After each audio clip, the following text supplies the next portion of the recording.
If you drive a Mack and your 13-speed knob is feeling sloppy, you know the nightmare of missed shifts. This Fortpro replacement promises to end that frustration instantly by bringing back the precision you need on the road. When you're talking about heavy-duty components like the 20QE3335A LSV-3766, durability isn't a luxury, it's a requirement. Fortpro clearly understood the assignment here.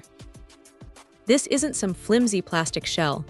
The core material is metal, giving it the necessary heft and longevity to handle thousands of shifts under heavy load. It feels substantial right out of the box. The exterior finish is a textured black paint job. This isn't just for aesthetics.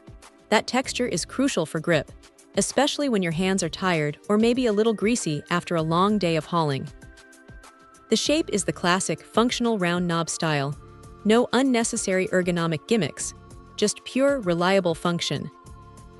This specific unit is designed as a direct replacement for the Mack F123247, which is a massive relief for owner-operators. The special feature listed is easy to install, and given it's a direct fit, you should be able to swap this out quickly, minimizing costly downtime. That's a huge selling point.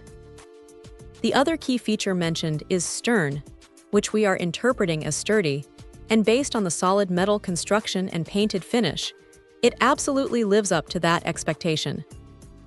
For anyone running a 13-speed transmission in a Mack truck, the shift knob is your primary interface with the drivetrain.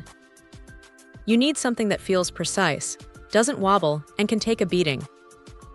The Fortpro 20QE3335A delivers exactly that.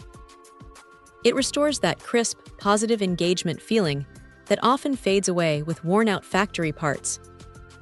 It's a straightforward, no-nonsense component built for the long haul. If you need to restore reliable shifting performance without breaking the bank on OEM parts, this Fortpro replacement is an essential upgrade. Check out the video description for updated price. And thank you for watching this video.